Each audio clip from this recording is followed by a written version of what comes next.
Well, the story appeared on Facebook a while back about a person who went to a concert. At the end of this concert, this person noticed that there were two ushers standing near his seat there, and they were applauding harder than anyone else in the whole place.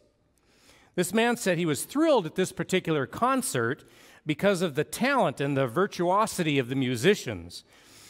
It impressed him greatly to see these two ushers standing there applauding more vigorously than any of the other concert goers. Now, his experience was somewhat diminished, however, when he heard one usher say to the other, "Keep clapping. If we get them to do another encore, we'll get overtime."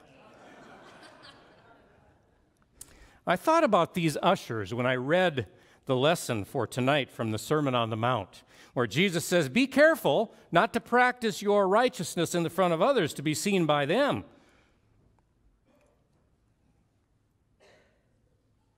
So when you give to the needy, do not announce it with trumpets, as the hypocrites do in the synagogues and in the streets to be honored by others. And when you pray, do not be like the hypocrites, for they love to pray standing in the synagogue and on the street corners to be seen by others. And when you fast, do not look somber or dismal as the hypocrites do, for they disfigure their faces to show others that they are fasting. Well, what do we conclude from Jesus' words tonight? I think it's pretty obvious. The one thing we can conclude is Jesus does not like hypocrisy. Is that clear? I think that's pretty clear, isn't it? He was disappointed in people who put on a show of religiosity, even if they did it under the guise of doing good. Nobody wants to be around someone who preaches one thing and practices something else, do they? The story is told about a man who dropped into the newspaper of Harlingen, Texas one day and said that he was from Cleveland, Ohio. His name was Donald Richards. He was visiting the area, he said, to encourage more motorists to use their seat belts. He said that his wife had been killed in a comparatively minor car accident because she did not have her seat belt buckled. Mr. Richards said, "You newspaper people, you should do more to encourage the proper use of seat belts." 1 year later, the same newspaper received word that Crusader Donald Richards was involved in a head-on crash. His head went through the windshield and he was killed. And state police say he was not wearing his seatbelt. That's sad. Nobody should have to go through something like that, but it does say something to us about preaching one thing and practicing something else. I read somewhere that in 1993, the 1993 annual meeting of the American Heart Association, 300,000 doctors, nurses, and researchers met in Atlanta, Georgia to discuss, among other things, the importance of a low-fat diet and what it plays in keeping our hearts healthy. Yet during mealtime, these same doctors, nurses, and medical researchers consumed fat-filled fast food such as bacon, cheeseburgers, and fries at the same rate as people from other conventions. One cardiologist was asked whether or not his partaking in high-fat meals set a bad example. And he replied, "Not me, I took my name tag off." Well, he may not have set a bad example because no one knew he was a doctor, but still, he was certainly guilty of some hypocrisy. But it's true in every field, isn't it?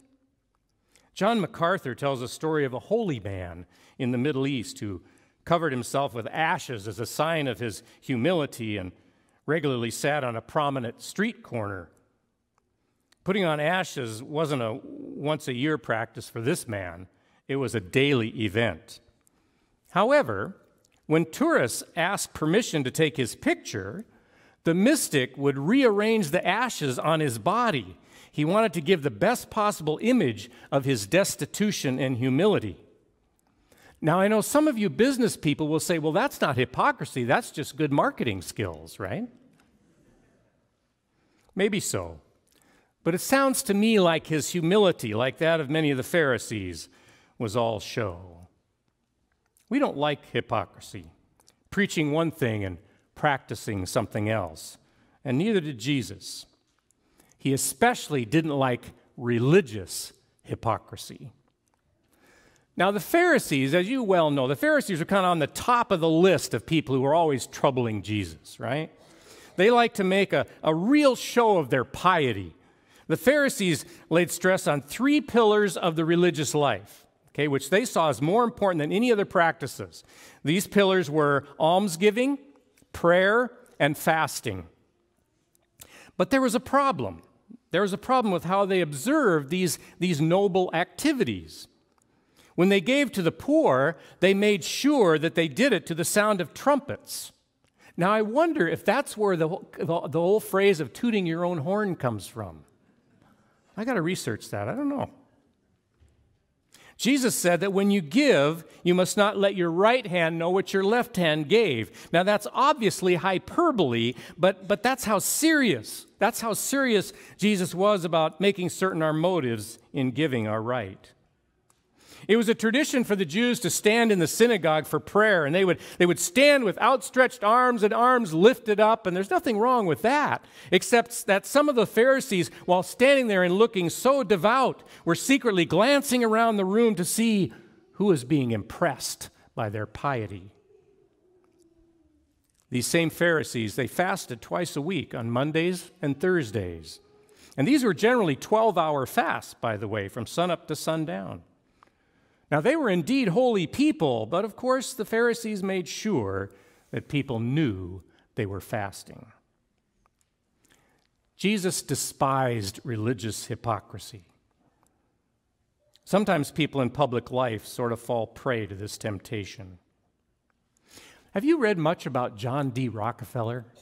Sometime go on Wikipedia and read about John D Rockefeller and let me know what you think at some other time. I always regarded it as religious duty, Rockefeller said, as an old man, to get all I could honorably and give all I could. And he seemed to dedicate himself to both principles. Adjusting for inflation, he is often regarded as the richest person in history. Yet long before he accumulated any wealth, even as a 20-year-old, Rockefeller tithed to the Erie Street Baptist Mission Church. Rockefeller also adhered to total abstinence from alcohol and tobacco throughout his life. He taught Sunday school. He served as a trustee, a clerk, and occasional janitor of his church. Religion was a guiding force throughout his life, and he believed it to be the source of his success. As he said, God gave me money, and he did not apologize for it.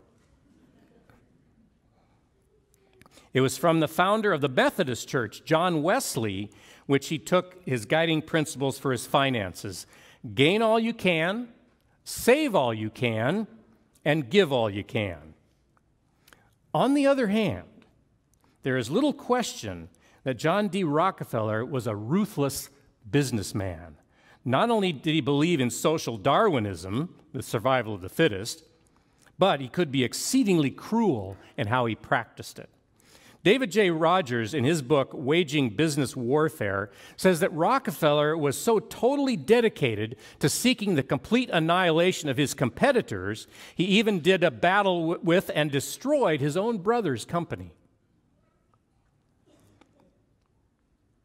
When he said his goal was to accumulate as much as he could, he wasn't always scrupulous in how he went about that. You may remember from your American history the breakup of his Standard Oil Company was one of the great reform stories in the political life of our nation. Rockefeller, at age 86, penned the following words to sum up his life. I was early taught to live as well as play. My life has been one long happy holiday. Full of work and full of play, I dropped the worry on the way, and God was good to me every day. Was John D. Rockefeller a hypocrite? Depends on who you ask. Biographer Ron Chernow wrote of Rockefeller, what makes him problematic and why he continues to inspire ambivalent reactions is that his good side was every bit as good as his bad side was bad. Seldom has history produced such a contradictory figure. It's best for us not to judge John D. Rockefeller or anybody else for that matter. Why? It's so we won't be judged by the same standard. You see, here's the problem. Many people regard us as hypocrites because we don't fully live up to the teachings of Jesus either. If you ask people outside the church what turns them off most about the church, they will tell you it's because it's full of hypocrites. And, to a certain extent, they're right. Do you pray for the Lord's forgiveness, but have someone in your heart against whom you are harboring a secret grudge? Do you give to the church, but not really sacrificially at all? Do you care for the widowed and the orphaned, as the New Testament demands? Do you love all people, even your enemies? The truth is, we are all hypocrites. We profess Christ, but we don't live up to the teachings of Christ. Our lesson for Ash Wednesday isn't about Pharisees. It's about us. It's impossible for us to completely live up to the teachings of Jesus. And that's why we are not saved by our works, but by the grace of God. We do the best we can, but we know we fall short. We want to live authentically, and if Jesus says love your neighbor, then we try to love our neighbor. If Jesus says forgive those who have done you wrong, then we try to forgive. But we're not Jesus. We're sinners. That's part of what the ashes on our forehead will mean tonight. We're sinners saved by grace. There is only one hope for us. In the words of the Apostle Paul, it is to put on Christ. He uses that phrase, to put on Christ. Well, what does that mean?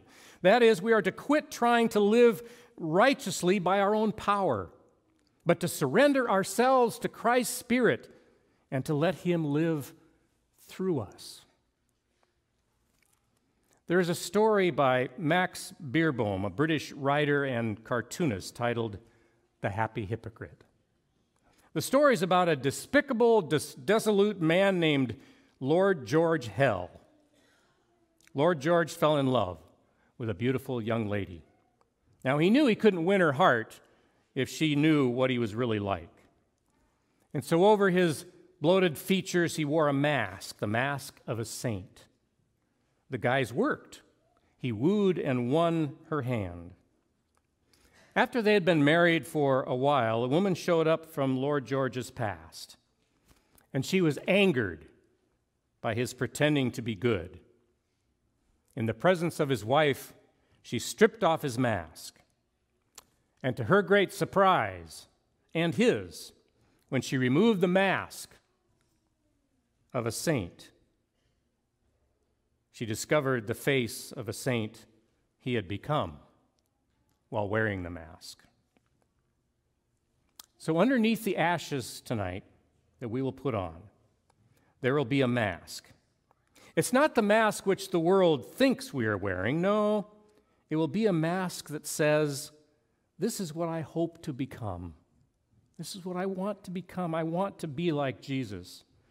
And as we wear that mask, we pray that God will transform us until we become the person that we are pretending to be, a person more like Jesus. Amen. Thanks for watching. I hope this video can further the discussion of your relationship with Christ, either at home or maybe in the comments below.